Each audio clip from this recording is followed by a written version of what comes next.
Personal computer की अगर हम बात करें, अगर कंप्यूटर को सस्ता करने की बात करें, अगर हर मिडिल क्लास घरों तक कंप्यूटर या लैपटॉप पहुंचाने की बात करें, तो बिल गेट्स का नाम ना ले ऐसा हो ही नहीं सकता। बिल गेट्स ने अपनी पूरी जिंदगी दी है पर्सनल कंप्यूटर को और बेटर बनाने में।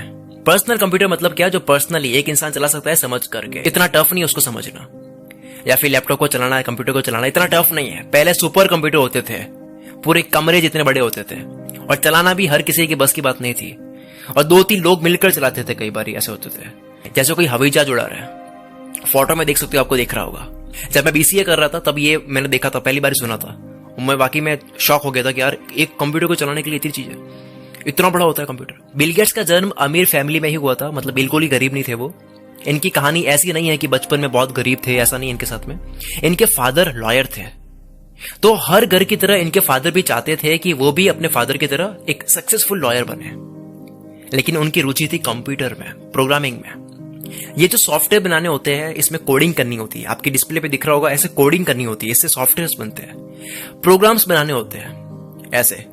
तो उनको इन सब चीजों में रुचि थी, उनको ऐसा कुछ करना था, इसमें कुछ बड़ा करना था, और कमाल कर भी रहे थे। केवल रुचि ही नहीं थी, केवल इंटरेस्ट ही नहीं था, कर भी रहे थे। 13 साल की उम्र में उन्होंने टिक टैक टॉय नाम का एक गेम बना दिया। गेम बनाना एक काफी टफ कामों में आता है। एक गेम बनाना, सॉफ्टवेयर बनाना, रोबोट बनाना, ये जो एआई होती है, आर्टिफिशियल इंटेलिजेंस, ये सब वर्ल्ड के सबसे भारी कामों में आता है। इसके साथ में उनके साथ में ऐसा नहीं था कि वो पढ़ाई में अच्छे नहीं थे, वो पढ़ाई में भी अच्छे थे। क्योंकि नॉर्मली हम क्या सुनते हैं कि पढ़ाई में अच्छे नहीं थे तो यहाँ पे बहुत अच्छा कर रहे थे, लेकिन ये तो पढ़ाई में भी अच्छे थे। इन्होंने सेट नाम के एग्जाम में 1600 में से 1590 नंबर ला लिए थे। और एक बार तो स्कूल में लड़कियों को इंप्रेस करने के लिए कंप्यूटर नेटवर्क हैक कर लिया था। बिल गेट्स ने केवल 17 साल की एज में, जब काफी लोगों को पता भी नहीं होता है 17 साल की एज में कि मुझे क्या करना है, मेरा पैशन क्या है, उस उम्र में अपने दोस्त एलन के साथ में मिलकर ट्रैफ और डेटा नाम का एक डिवाइस बनाया था, जो ट्रैफिक काउंटर था। और ये डिवाइस इतना हिट हुआ, लोगों को इतना पसंद आया कि बिल गेट्स को उस वक्त समझ आया, ऐसा उनको एहसास हुआ कि उनको सॉफ्टवेयर कंपनी बनानी चाहिए। फिर कहानी यहां से शुरू होती है। अप्रैल 1975 में उन्होंने हार्वर्ड यूनिवर्सिटी को छोड़कर पॉल एलन के साथ मिलकर खुद की सॉफ्टवेयर कंपनी बना दी। उनको कोई अंदाजा नहीं था उस वक्त कि ये कंपनी पूरी दुनिया की सबसे बड़ी कंपनीज में से एक बनेगी एक दिन। और ये जो कहते हैं ना, Bill Gates college drop out है, उन्होंने कॉलेज बीच में छोड़ दी थी, तो मैं 2 बातें बोल देता हूं। वो हार्वर्ड यूनिवर्सिटी में पढ़ते थे, हार्वर्ड यूनिवर्सिटी में पढ़ते हुए कॉलेज छोड़ी है। वहां खाली कुछ महीने बैठकर भी आ जाओगे तब भी सक्सेस की हवा लग जाती है। दूसरा, पहले उनको पूरा विश्वास हुआ था, फिर उन्होंने कॉलेज छोड़ी थी। मतलब खेल चुके थे काफी, फिर उन्होंने कॉलेज छोड़ी। ऐसे ही नहीं, यूट्यूब पर स्टेज पर कोई चिल्ला रहा है, गला फाड़ के चिल्ला रहा है, यू कैन डू इट, अब जाकर के कॉलेज छोड़ रहे हो, वैसा नहीं करा था उन्होंने। जोश में एक्शन नहीं लिया था, सही चल रहे थे वो। जैसे कि होता है ना, काफी लोग एग्जांपल देते हैं कि वो भी तो कॉलेज ड्रॉप आउट है। वो क्यों है वो पढ़ो पहले आप। बिल गेट्स एक तो पढ़ाई, दूसरा प्रोग्रामिंग और सॉफ्टवेयर में, इसके साथ में वो बिजनेस में भी अच्छे थे। एक होता है एक कोडिंग में अच्छा होना, केवल तो पूरा कोडिंग में अच्छा होना, लेकिन बिल गेट्स कंप्यूटर में ही नहीं बल्कि बिजनेस में भी तेज थे। 1981 में आईबीएम ने एक ऑपरेटिंग सिस्टम बनाने के लिए बिल गेट्स को कहा, तो बिल गेट्स ने उस ऑपरेटिंग सिस्टम को खुद बनाने के बजाय टीम पीटरसन, जो कि कंप्यूटर इंजीनियर थे, के पास गए, जिनके पास ऑलरेडी एक बना हुआ ऑपरेटिंग सिस्टम था।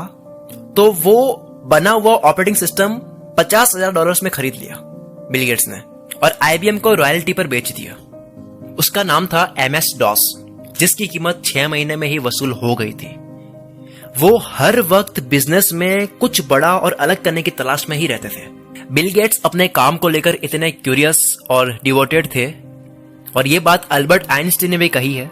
उन्होंने कहा था कि मेरे पास कोई स्पेशल टैलेंट नहीं है, मैं बस पैशनेटली क्यूरियस हूं, बहुत जिज्ञासु हूं, बस यही है। तो बिल गेट्स भी बहुत जिज्ञासु थे, और ये क्यूरियस होना ही सबसे बड़ा कारण होता है हर सक्सेसफुल इंसान का। ये दिमाग तेज होना, अक्ल तेज होना, IQ सपोर्ट होना, पैसा, घर का सपोर्ट, ये वो, ये इतना मैटर नहीं करता है जितना क्यूरियस होना मैटर करता है। Back to the point, Bill Gates इतने क्यूरियस और डिवोटेड थे कि वे वीकेंड पर जाने में ट्रस्ट नहीं करते। जो छुट्टी होती है, संडे होता है, वो नहीं मनाते थे। एक होता है काम से भागना, क्या छुट्टी आ रही है, उनको मजा आता था। और उनकी कंपनी में काम करने वाले हर व्यक्ति के कार नंबर प्लेट याद थी उनको। ताकि ये पता कर सके कि कौन किस वक्त काम पर आता है, कौन लेट आता है।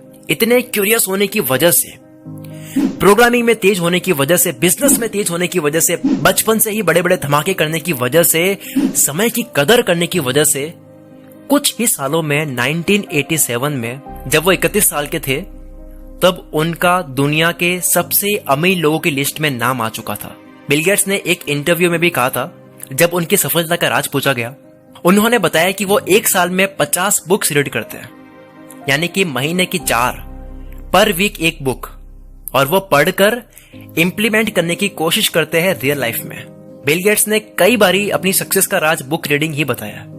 शायद इसीलिए हमें भी बुक पढ़नी चाहिए, क्योंकि हमारे सामने एक इंसान प्रैक्टिकली करके देखकर साबित कर चुके हैं कि बुक्स की क्या पावर होती है।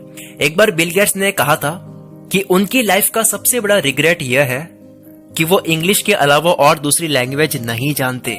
मतलब और लैंग्वेज पता होती तो वो और ज्ञान ले पाते, उनका ये मानना है। इस बात से आप अंदाजा लगा सकते हो कि उनके अंदर नई चीज सीखने की कितनी क्यूरियोसिटी थी, और कितनी क्यूरियोसिटी है भी, अभी भी है।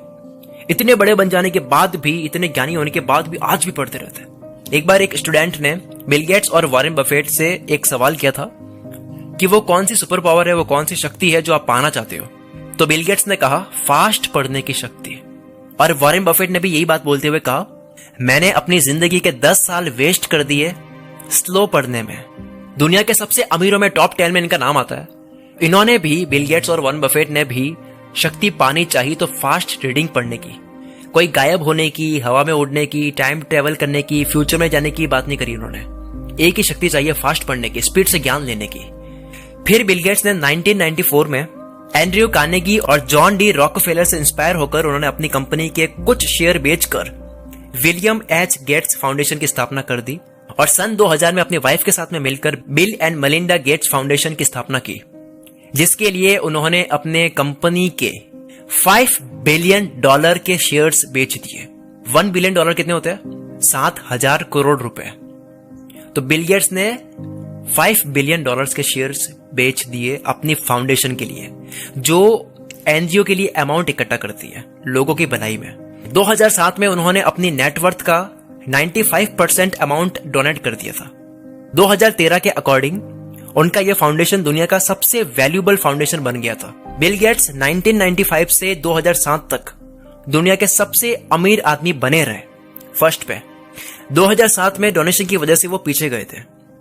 बिल गेट्स ने अपने बच्चों के सक्सेस के बारे में भी यह कहा था कि वे अपने तीनों बच्चों को अपनी $1 बिलियन की संपत्ति में से सिर्फ 10-10 मिलियन ही देंगे, क्योंकि वे अपने बच्चों को आलसी बनाना नहीं चाहते। आज वे जो भी काम कर रहे हैं वो सिर्फ समाज सेवा के लिए कर रहे हैं। हमें बिल गेट्स की लाइफ से बहुत कुछ सीखने को मिलता है, बहुत ज्यादा कुछ सीखने को मिलता है। अगर दुनिया में हर काम को डेडिकेशन के साथ में किया जाए, इंटेलिजेंस के साथ में किया जाए, तो सफलता मिल ही जाती है। बड़ा काम करने के लिए एजुकेशन से ज्यादा इंपॉर्टेंट है कि आपके अंदर कितनी क्यूरियोसिटी है, कितनी जिज्ञासा है, कितनी समझ रखते हो,